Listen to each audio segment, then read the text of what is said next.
Like tall girls with nice butt. Like Jennifer Lawrence. Yep.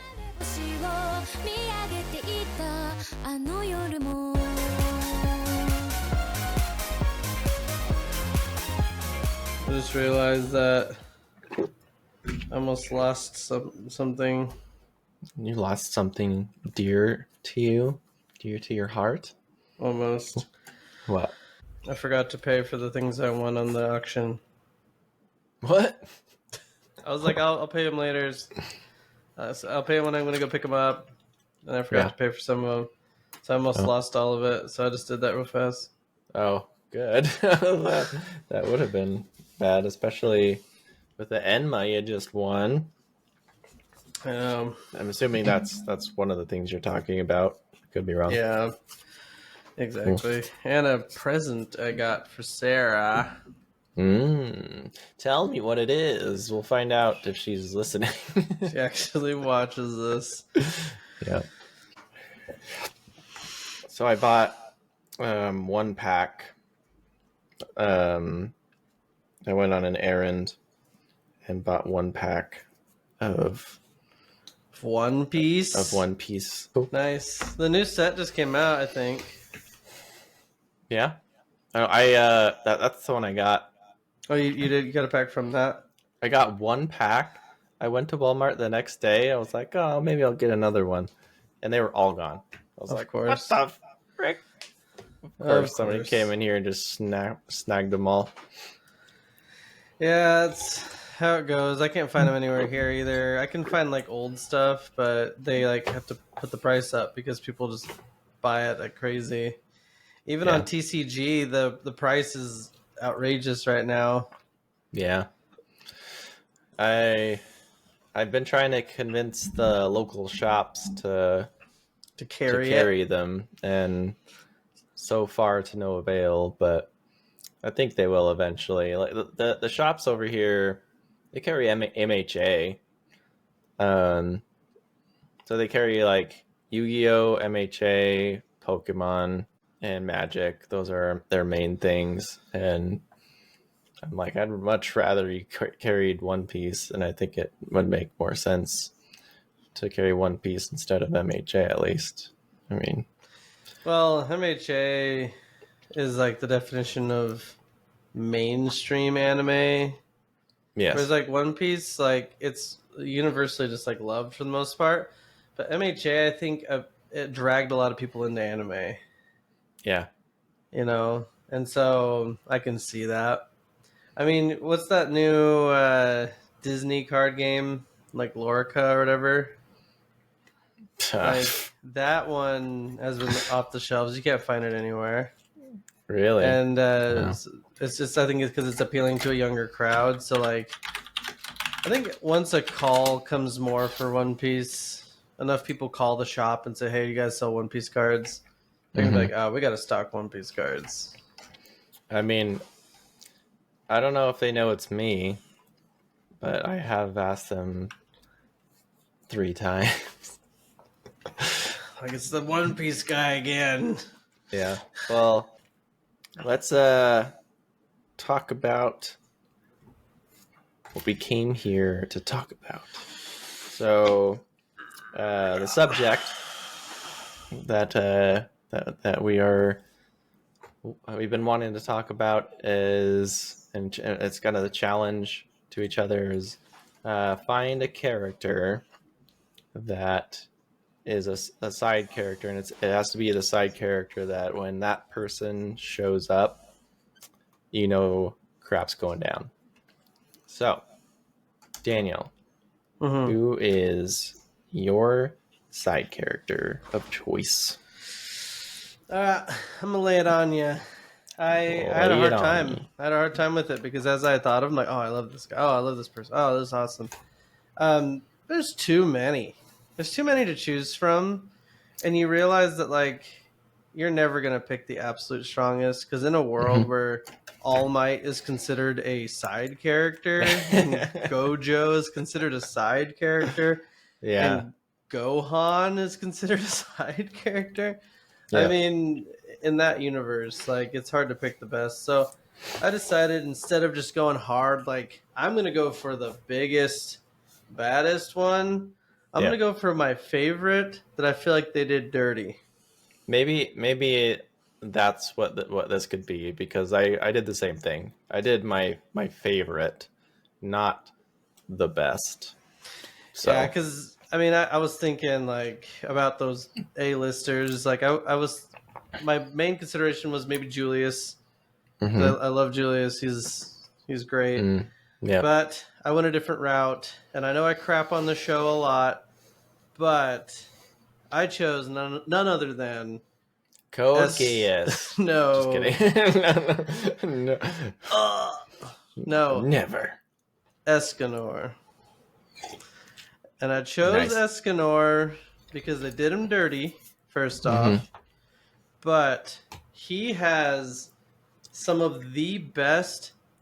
He showed up and he's there in like most of anime, I think. Yeah. And what's cool about him is he can be there and not show up yet. You know what I mean? And so like in season 2, in the bar scene, they knock him out on accident and he's just laying there on the floor all helpless, and they're just trying to figure out what to do. Well, he gets up as it's the sun's out. Yep. It's like he was there the whole time, pitifully laying on the floor. He gets up and it's like, oh, shoot. Oh, no. And just that initial, like, man, this is really weird. Like, Galland takes his divine axe. He's like, this is really, like, badly balanced for a two-handed axe. And he's like, that's because it's a one-handed axe. And he just takes it. Boom. Just like, boom. And then the famous entry, which I think everyone knows about and everyone gushes about, the whole pity scene when everyone can't fight against Estrosa. And they're all just like, we can't do anything. He's like, because you have hate in your heart. And then Escanor just walks up, just boom, boom, boom. He's like, what? How can you do this? He's like, I don't hate you. How can I wait? How can I hate someone who's obviously weaker than myself? Weak. I pity you.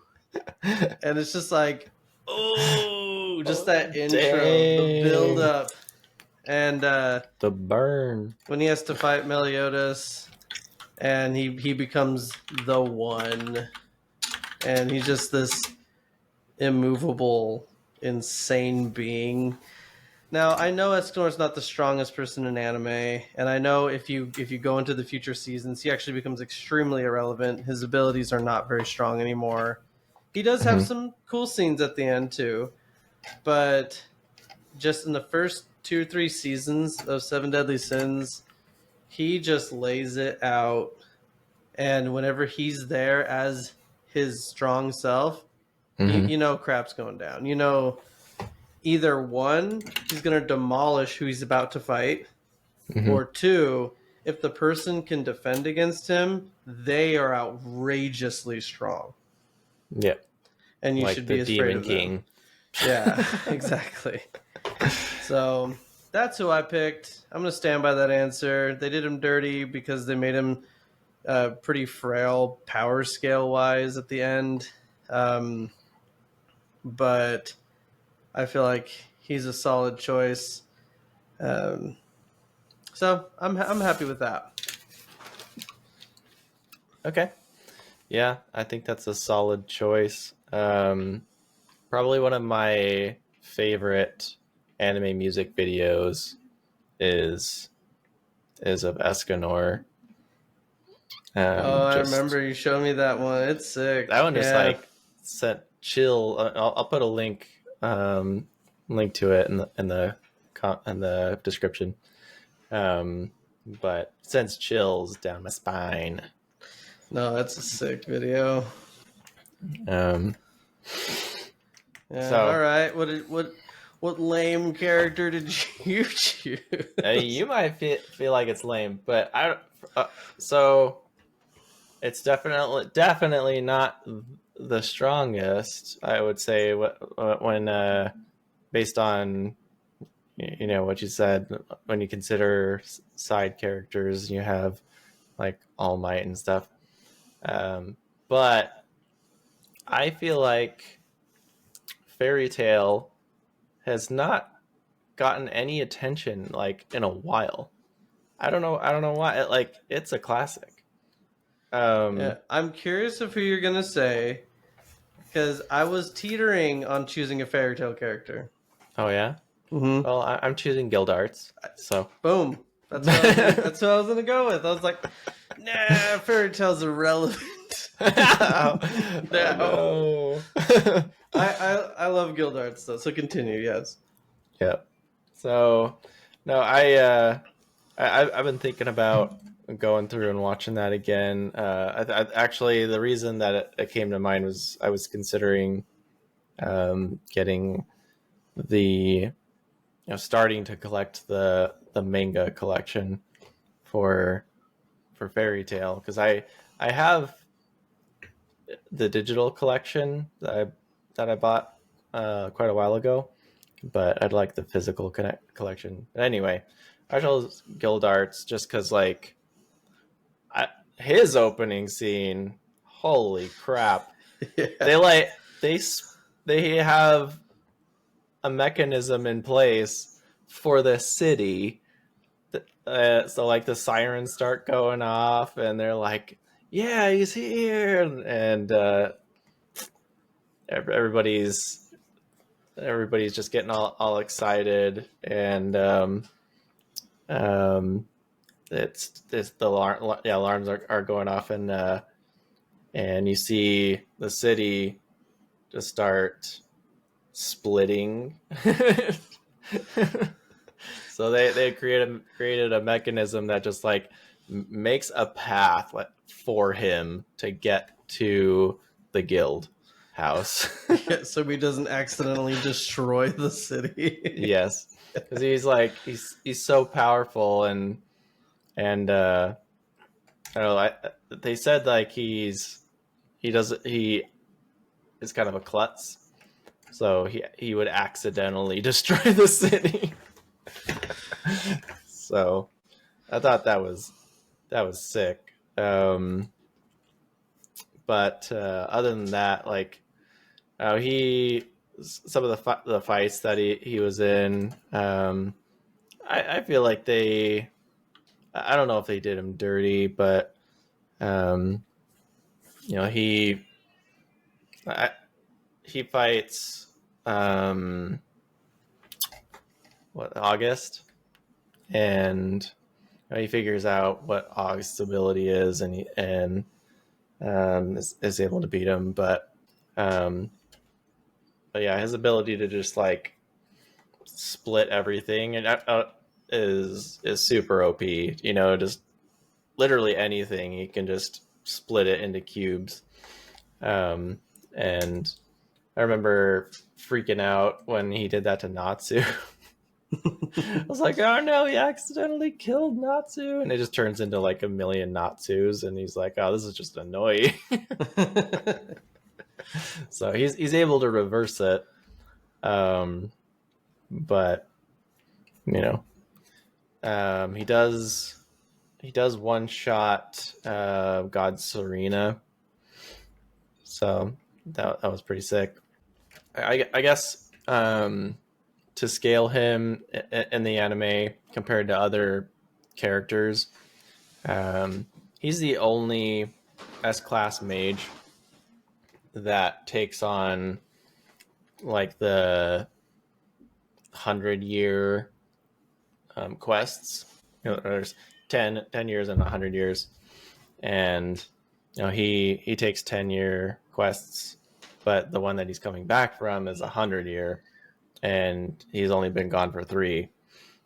He's not able to do it, but it's just kind of like shows how it kind of gives you a good idea of, or foreshadowing of the show, like how crazy things can get. So yeah. Anyway, no, for real. No. I think that's a good choice, and I won't say any names to not embarrass them, but I was I showed I was showing one of my friends a picture of I was talking about One Piece, and I showed him a picture of Shanks, right? Yeah. And she's like, "Oh, it's That's skill Gildarts." darts." I'm like, "Who?" What? Yeah. So that's before I'd seen Fairy Tail. I'm like, "No, this is Shanks." And I was like, "No, it's skill darts." It's like, okay, now that I've seen it, I can see it. Yeah. I It didn't even was think about that until I saw online that there were like a bunch of people comparing Gildarts to Shanks. And I'm like, okay, you know, yeah, he's kind of, also the absentee redheaded father who's super powerful and just kind of like shows up and just wrecks stuff, or he's just kind of like, you know, the one that people are always uh, don't want to face him because he's a little too much to handle. OP. Yep. Oh yeah, no, good choice. And honestly, there are more powerful side characters out there. I know Mhm. we didn't get the ones. We pretty much did our favorites here. I mean, I'd love to start a debate if people have their favorites Mhm. to tell us what that is, and we can chat Yeah, about please it. do. I think that'd be cool.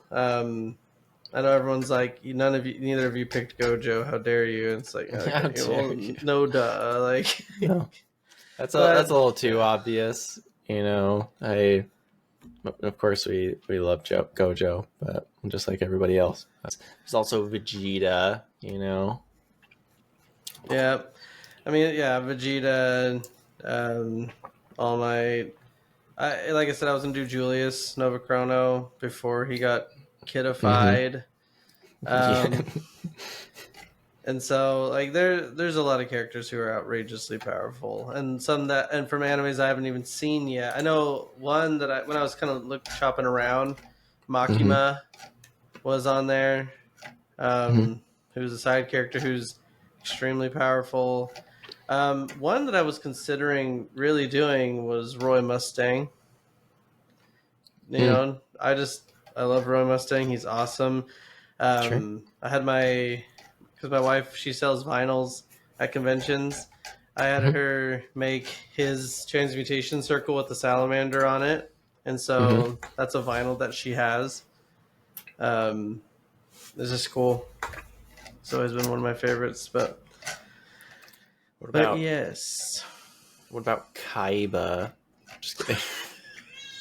Joey Wheeler. Joey Wheel. Yeah. Uh, Who's a good side character? who Wolfwood. Wolfwood is a really cool character, and every time he shows up, I'm like, yeah. Transition. That's a good Segue. transition.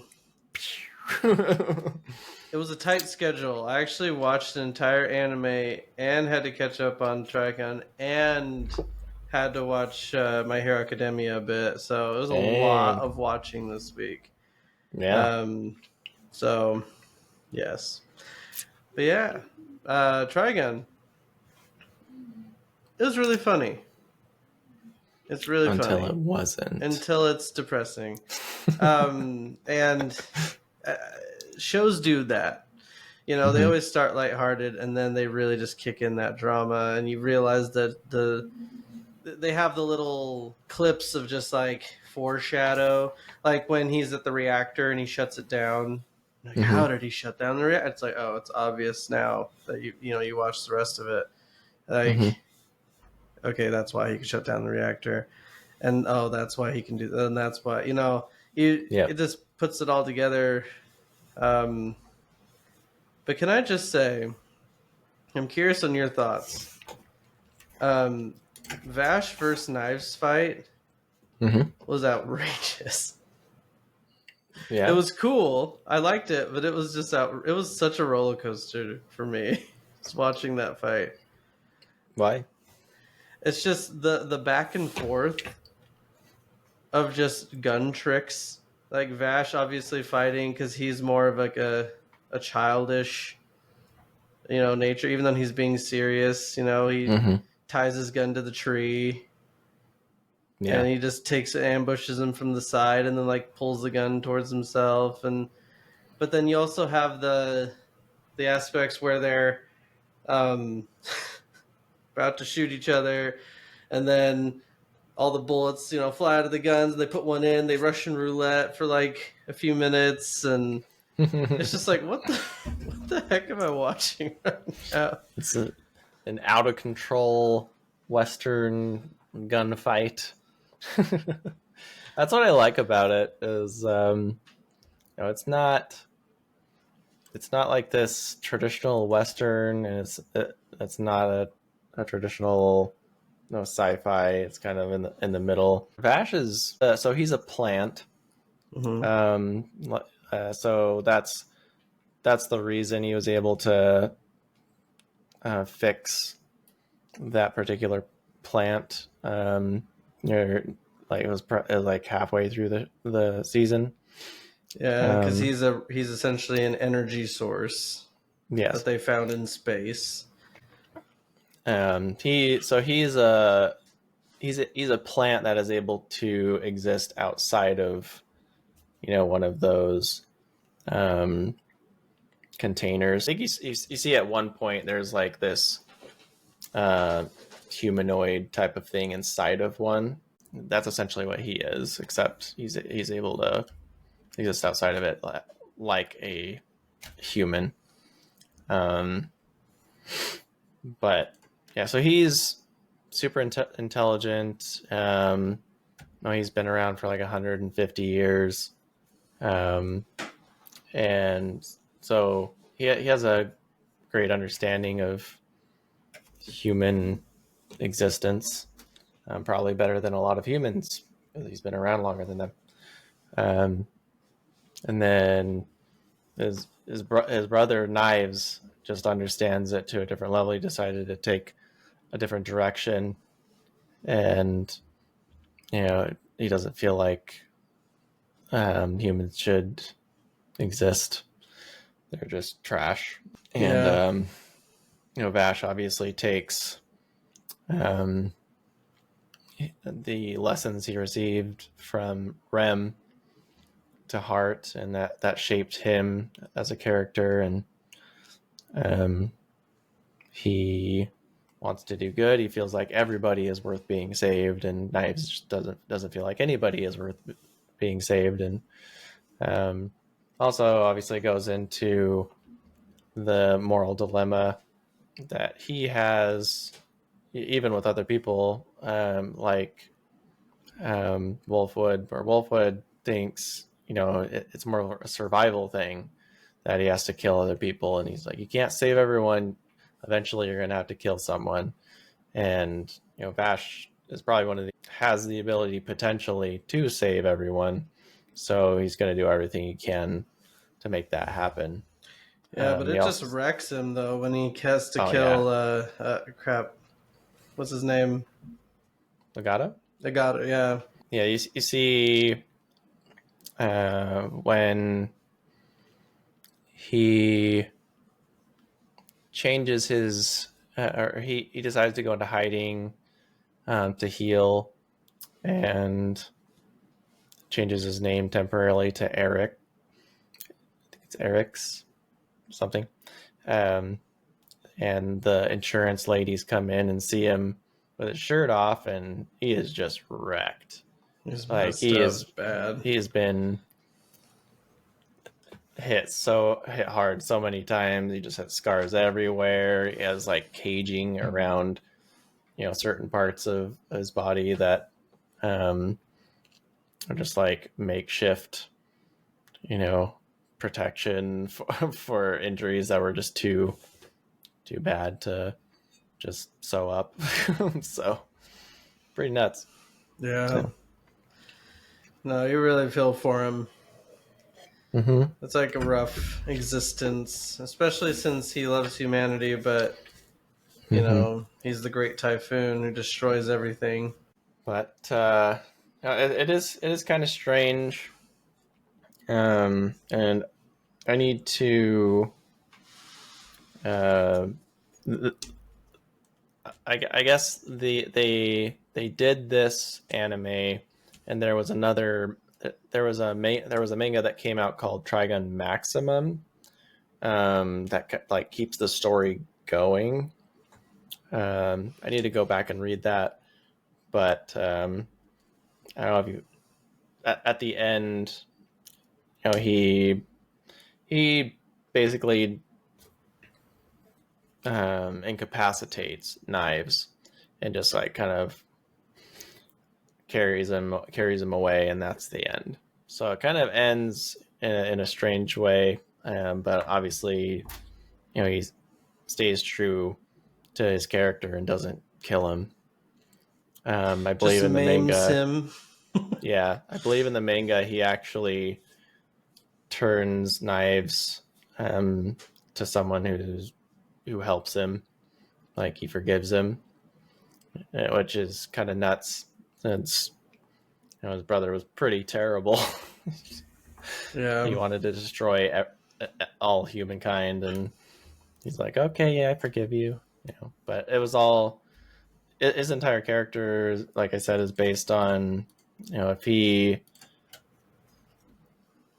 veers away from his promises that he made to Rem, the type of person he decided to be because of Rem, then he's killing her memory, or his memory of her, if he kills someone. yeah. So yeah, it's really good. But Trigun Stampede, like I said, is a steaming pile of garbage. It doesn't have Millie. It has Meryl. It has some other dude that I don't think existed in the manga or the anime, or in the previous anime. Maybe it did in the manga, but I'm gonna go check. But I don't really care because I still hate the animation. So Might bite the maybe a bullet little bit and harsh, watch it. but it's my opinion. That's fair. You are allowed. I'm allowed. Cool. But no, it was good. I'm glad. I am glad. So, with that said, what do we have coming for next time? We're gonna do a little arts and crafts. Oh, yay! Not physical arts and crafts though, but spiritual arts and crafts. Spiritual arts. Whoa. So here's what I'm thinking for the next segment. Mm-hmm. It's a challenge that you have to do a little bit of homework beyond just thinking about it. I want for each of us to pitch to the other a show that exists that's not an anime, but that should be an anime. That would be good as an anime, right? And find a song that's not currently an anime intro of what the intro to that would be. Okay, so pitch a show that currently exists that should be an anime with a song to go along with it. For the intro. Yep, so for the intro. A live action show. Yeah. Okay. That you'd think would be a good anime, and then come up with a song. You don't have to create the song. Just to make a song. Just kidding. Where's Nate? It's gonna be crap. Yeah, I'll have Nate do that. It won't be crap. It'll be great. Okay, I can do that. Yeah. So start thinking. There's a lot of shows I have in mind, and that I think would be awesome. So basically, show up with a synopsis of what the show is. Okay. And then we'll play the song. Now, we'll have to figure out how to make YouTube not hate us for playing the song. I don't know. We'll have to look it up really good. But I'd like to be able to have the song, and then we'll put the links in the description to them. But I just think that'd be good, because there's a lot of people out there that they say, oh, I've never watched anime. It's so whatever. It's because they don't understand that, yes, it's cartoon, right? It's animated. But the plots, I think, are better than a lot of live action shows out there. You know, you see people making fun of actually the plots of live action shows out there nowadays. And you think, yeah, that's a terrible show. In anime, there's actually some pretty good layers that I'm really invested in, but you have to have that guilt of it being a cartoon, you know. But I don't care. I'm watching cartoons as an adult. Yeah. So ponder this. I can't do Harry Potter because that's already been done. Mashle. that was so great.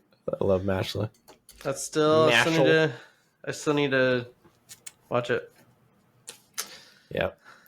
No, it's if you want to have a good laugh, then that's a good one to watch. So cool. Dope. Well, we have our assignment, so we'll be back next week with some more on that, as well as some other a topic TBD that I will be bringing to the classroom. Yep. And so stay tuned next week for Gilmore Girls, the anime. Yeah. I'm surprised how that was like our most viewed video. People must love Gilmore Girls. Apparently, that's what we should talk about more. Just kidding. We changed the whole thing. To Gilmore Girls podcast. That's yeah, anyways, we're not doing anime anymore. Gilmore Girls. All right. Sweet. Well, cool guys. Thanks for tuning in. And we will see you in the next one.